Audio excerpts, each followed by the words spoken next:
Buenos días, cuarto medio. Hoy día vamos a hablar sobre el ADN. El objetivo de la clase es describir la composición química, estructura y función del ADN y además explicar la importancia de la replicación del material genético.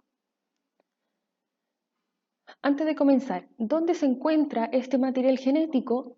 En estos tres organelos.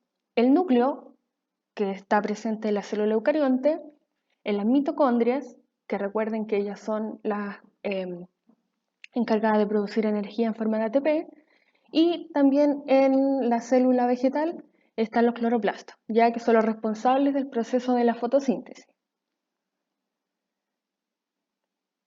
Primero tenemos que explicar que antiguamente, se pensaba que el material genético estaba en las proteínas, ya no en el núcleo de la célula. Entonces, en ese periodo estaba muy común la enfermedad de la neumonía. Por lo tanto, Griffith era un médico que quería buscar la solución a esta enfermedad. Pero resulta que empezó a hacer unos experimentos que lo voy a explicar a continuación, que por ese experimento se descubrió de dónde venía el material genético. Ya él lamentablemente nunca pudo encontrar la solución a la neumonía, pero sí ayudó gran parte a otros científicos para poder descubrir el ADN, ¿ya? Entonces, el experimento que hizo Griffith fue primero usar la bacteria de la neumonía, que es la Streptococcus pneumoniae. Entonces, esta bacteria tenía dos cepas, la cepa S y la cepa R, donde la S le daba muerte al ratón si se le inyectaba y la R solamente lo enfermaba, ya no se moría. Entonces, como tenemos acá en el primer experimento, al ratón se le inyectó, aquí se le inyectó la cepa S y el ratón murió automáticamente. Luego, a otro ratón, obviamente, se le inyectó la cepa R y el ratón vive. Se enfermó, pero estaba vivo. Entonces, se hizo el tercer experimento, que tenemos acá. Tercer experimento, donde a la cepa S, que era la cepa mortal, se hirvió, se le puso en una cocinilla, en el fuego, para que estas proteínas se desnaturalizaran y dieran muerte a la bacteria, ¿ya? Entonces, cuando ya le dieron muerte a esa bacteria, se lo inyectaron al ratón y el ratón vivió. Pasa lo mismo cuando a nosotros nos ponen una vacuna con una bacteria o un virus que ya está inactivo. Pasó lo mismo acá. Y por último, en la etapa 4 del experimento se mezcló esa misma cepa muerta con una cepa R viva, ¿ya? O sea, mezclaron una muerta con una viva, pero que solamente enfermaba. ¿Y qué pasó? Al inyectárselo al ratón, el ratón murió. Entonces, ¿por qué pasa esto? Aquí tenemos tres preguntas. Primero, ¿por qué en la etapa C el ratón sobrevive a la inyección de la cepa S? ¿Qué pasó acá? Claro, las bacterias no estaban muertas, solamente estaban desnaturalizadas, ya, por lo tanto, no estaban activas para enfermar y dar muerte al ratón. La segunda pregunta, ¿cuál era el resultado predecible para la etapa D, que en este caso sería la cuarta? Lo más predecible era que el ratón no muriera, que solamente se enfermara porque teníamos una bacteria inactiva y una que estaba activa, pero era solamente de enfermedad. Por lo tanto, lo predecible era que el ratón se enfermara, no muriera. Y la última, ¿cómo explicarías que al extraer sangre del ratón muerto, de la etapa D, se obtuvieran bacterias de la cepa S viva? O sea, ¿por qué, si la cepa S estaba muerta, por qué en el ratón de la etapa 4 estaban vivas? Entonces, Griffith en 1928 demostró que las bacterias eran capaces de transferir la información genética a otra mediante un proceso llamado transformación. Por lo tanto, ahí se dieron cuenta de que el material genético estaba dentro del citoplasma, estaban en en la bacteria, no en las proteínas. ¿Por qué? Porque todas las proteínas se murieron al estar en contacto con el calor, se desnaturalizaron, ¿ya? Entonces Griffith descubrió que el material genético estaba dentro del citoplasma, pero no encontró la cura para la neumonía, ¿ya? Con esto entonces vamos a ver la composición química del ADN. Voy a borrar aquí porque este video lo he grabado muchas veces y se me había olvidado borrar esto de acá. Pero la composición química del ADN está compuesto por bases nitrogenadas. Las bases nitrogenadas van a ser la clave para este ADN, ¿ya? Sin las bases nitrogenadas no podría haber ADN. Entonces, como dice acá, el ADN es un ácido desoxirribonucleico. ¿Por qué se llama desoxirribonucleico? Por el azúcar que él tiene. Azúcar. El azúcar, si vemos un poquitito más abajo, que está acá, se llama desoxirribosa. Por eso se llama ácido desoxirribonucleico, ¿ya? Este ADN puede tener 4 bases nitrogenadas, ¿ya? Que son las que tenemos acá. Citosina, timina, adenina y guanina. Esas 4 bases nitrogenadas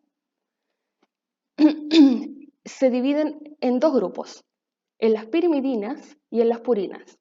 Si pueden ver acá en la imagen, las pirimidinas solamente están compuestas por un anillo y las purinas están compuestas por 2 anillos. Ya esa es una de las grandes diferencias entre estos 2 grupos. Además, ¿por qué los tuvimos que separar? Porque una pirimidina se tiene que juntar con una purina. Me explico. La citosina se junta por 3 puentes de hidrógeno, voy a poner aquí puentes de hidrógeno, con la guanina, sí o sí. Sí o sí, ¿ok? Y la timina se junta por 2 puentes de hidrógeno con la adenina. Esto es ley, ¿ya? Por lo tanto, si yo en una cadena de ADN tengo 50 timinas, tendría que tener 50 adeninas sí o sí, ¿ya? Si tengo 80 citosinas, tengo que tener 80 guaninas. Entonces, estas bases nitrogenadas se juntan con el azúcar y además con un grupo fosfato. Y esos tres componentes me van a hacer el nucleótido. Lo voy a hacer aquí más chiquitito, entonces. Una base nitrogenada más el azúcar más el grupo fosfato me va a hacer a mí el nucleótido. ¿Qué es lo que es este nucleótido? Es una pequeña parte del ADN. Imaginemos un collar de perlas. El collar de perlas, para poder formarlo, se necesitan muchas perlitas, ¿cierto? Entonces la unión de todas esas perlitas me va a hacer a mí el collar. Pongámoslo ahora en forma de biología. Cada perlita del collar va a ser un nucleótido, ¿ya? Por lo tanto, todas estas perlitas van a ser un nucleótido diferente que a mí me va a formar en este caso el collar o la hebra de ADN. Por lo tanto, el ADN, la hebra de ADN, está formado por muchos nucleótidos juntos, ¿ya? Entonces, ahora vamos a hablar sobre la estructura del ADN, el modelo de la doble hélice, cómo se replica este ADN. Los caballeros que ustedes ven acá son Watson y Crick. Ellos fueron entonces los que los que postularon el nuevo modelo del ADN, ¿ya? Ellos dicen que el ADN es helicoidal. ¿Qué quiere decir? Que son 2 hebras que tienen esta forma de hélice, ¿ya? Es el primer postulado. Entonces el primer postulado que tiene una forma helicoidal, ¿ya? que tiene esta forma entonces de hélice. Luego, necesitamos recordar la división celular, ¿ya? Para poder explicar la división del material genético, primero tenemos que recordar un poquito el segundo medio, toda la división celular, mitosis, etc. Recordemos que la división celular lo que hace es que prepara la célula para que después esta entre mitosis y se divida en dos, ¿cierto? Entonces, ¿cuándo pasa la replicación del ADN? En la división celular, en la segunda fase. Primero, vamos a tener la fase G1. ¿Qué pasa en la G1? La célula pequeña empieza a desarrollarse, empieza a agrandar su tamaño, ¿ya? Por lo tanto, al agrandar su tamaño también se desarrollan mucho mejor sus organelos, las enzimas, las moléculas, etc. Cuando ya tenemos este tamaño ideal, pasamos a la segunda fase, que es la fase S, donde aquí ocurre la duplicación del ADN. Por lo tanto, en esta fase es lo que voy a explicar a continuación, ¿ya? Que es cómo el ADN se replica, cómo de una hebra voy a tener dos, ¿ya? Entonces, bueno, después de tener esta replicación del ADN, pasamos a la etapa tercera, que es la G2, donde la célula comienza empieza a nutrirse para poder entrar a mitosis y dividirse, ¿ya? Pero ahora vamos a hablar de la fase S. Acá. Entonces, tenemos la hebra de ADN, que esta es la primera hebra que yo quiero duplicar o replicar, es lo mismo que en biología. Entonces, a través de unas enzimas que vamos a ver a continuación, se empieza a abrir la hebra, ¿ya? Se comienza aquí a separar. Entonces, ¿qué ocurre? Con esta separación, si se dan cuenta, vamos a quedar aquí con una hebra acá y con otra hebra acá, ¿cierto? Entonces, lo que hace la replicación trata de copiar los nucleótidos faltantes y hacer una hebra nueva. Por lo tanto, si vemos en el dibujo de acá, vamos a tener una hebra después totalmente separada, donde va a conservar una cadena nueva de ADN y además va a conservar una cadena vieja de la hebra. Por lo tanto, este se llama semiconservativa, ya el segundo postulado. La hebra es semiconservativa porque conserva la mitad de la hebra original y su otra mitad va a ser una hebra nueva. Por eso es semiconservativa.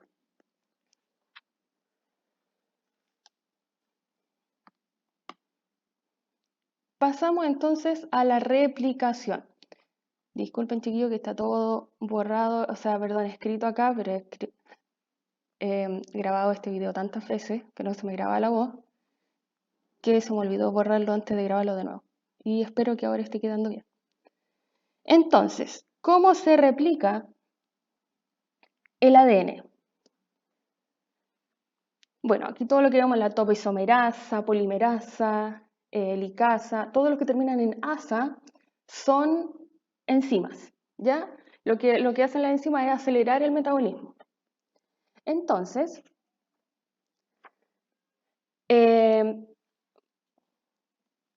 al tiro les voy a decir que de aquí hacia allá empieza la replicación, ¿ya? Para que estén más o menos en el mismo sentido. De ahí para allá comienza. Vamos a tener dos hebras. La hebra que va a copiar de 3' en el sentido 3' a 5', y la que va a copiar de 5' a 3', ¿ya? Entonces, primero, el inicio de la... voy a poner aquí inicio de la replicación del ADN comienza con la topoisomerasa, que es acá, la primera. Lo que hace la topoisomerasa es desenrollar el ADN, ¿ya? abre y fija la estructura helicoidal del ADN, lo que evita que éste de nuevo se enrolle, ¿ya? Entonces lo empieza a desenrollar. Luego, esta otra enzima, la helicasa, rompe los puentes de hidrógeno.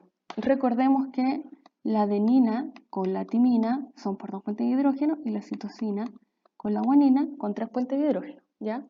Entonces la helicasa los va cortando como una tijera, ¿ya?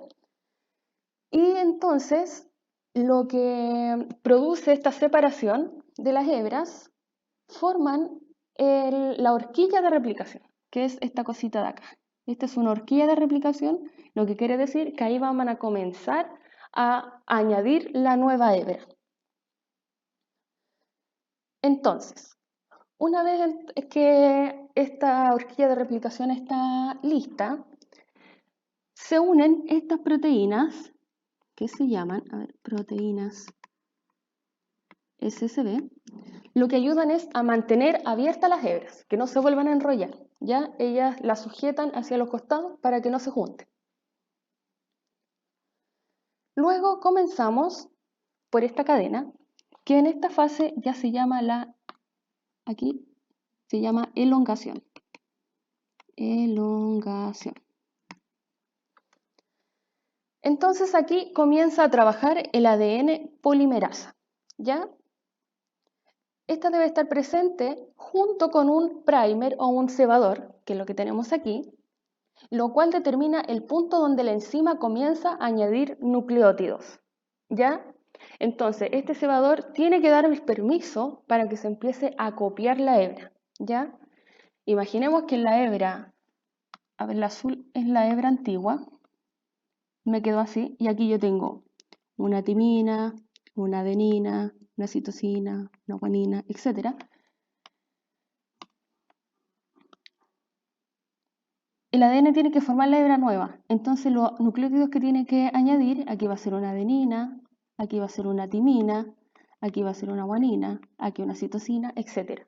Por lo tanto, este cebador a mí me va a decir qué nucleótido poner y cuándo, ¿ya? Entonces, la replicación siempre ocurre en el sentido 5' a 3'. Por ejemplo acá, siempre de 5' a 3'.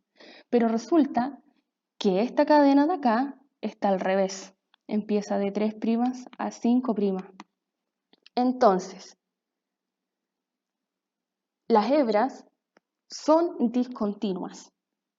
¿Por qué? Porque una me va a crecer para el lado de allá y la otra va a crecer para el otro lado. Entonces, el tercer postulado son las hebras discontinuas.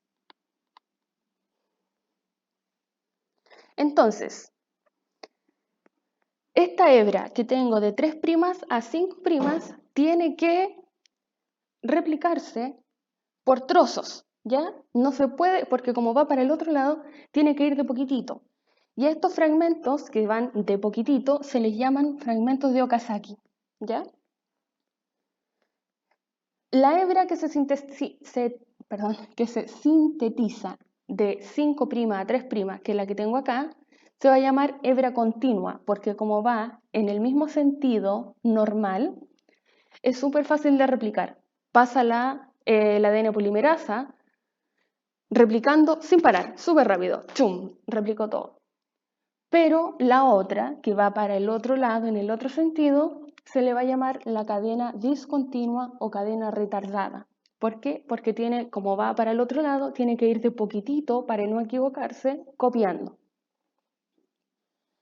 Para iniciar entonces la síntesis de cada fragmento de Okazaki se necesita el cebador, que deja un extremo 3' libre, el cual es usado por la ADN polimerasa para añadir los nucleótidos, ¿ya? Cuando la ADN polimerasa hace contacto con el fragmento de Okazaki, el cebador es eliminado y los dos fragmentos de Okazaki de ADN recién sintetizados son unidos. La eliminación de los cebadores también ocurre en la hebra continua, pero solo ocurre una vez, mientras que la hebra retardada se dará este proceso tantas veces como los fragmentos de Okazaki se presenten. Entonces, cuando yo ya tengo todos estos fragmentos de Okazaki, se elimina el cebador y actúa la ADN ligasa. ¿Y qué es lo que hace esta ADN ligasa? Es ligar, ya el nombre dice, une toda la secuencia retardada. Por lo tanto, queda todo pegado. Y ahí puedo tener mi hebra lista. Entonces, vamos acá a ver el resumen. Voy a eliminar esto. Aquí tenemos los postulados también. Los 3 postulados es bidireccional, o sea, va a crecer una hacia allá, otra hacia acá, de 3' a 5' y de 5' a 3'. Semiconservativa, va a conservar mitad de la hebra antigua y mitad de la hebra nueva. Y semidiscontinua, o sea, una hebra se va a replicar súper fácil y la otra hebra va a ir de poquitito por fragmentos. ¿Ya? Esos son los 3 postulados del ADN. Entonces, para la replicación del ADN, primero se tienen que romper los puentes de hidrógeno, que son los que unen los nucleótidos. Cuando se rompe el puente de hidrógeno, sale la horquilla de replicación, que es para separar las cadenas del ADN. Cuando están separadas, empieza el origen de la replicación o el inicio de la replicación. ¿Ya? Tenemos la hebra 5' a 3', que es la hebra que se va a copiar súper rápido y la que está al revés es la que va a ser más lenta. Al ser más lenta, tenemos que ocupar los fragmentos de Okazaki, o sea, ir copiando de poquitito, y por eso se le llama retardada, ¿ya? Y por último, esta va a ser una hebra semiconservativa, como lo dije anteriormente, va a tener la hebra vieja y luego va a tener una hebra nueva, ¿ya? Cualquier duda me escriben a mi correo. Esto está en el libro, he enviado guías y ahora voy a mandar un compendio, un libro, sobre esta materia, ya que es biología molecular. Ahí está mucho mejor explicado, hay muchos más ejemplos y si es que tuviéramos una evaluación de esto va a ser un experimento de extracción del ADN del plátano, ¿ya? Es súper fácil, son implementos que están en la casa. Que se encuentren súper bien, disfruten estos momentos con su familia y no salgan de casa.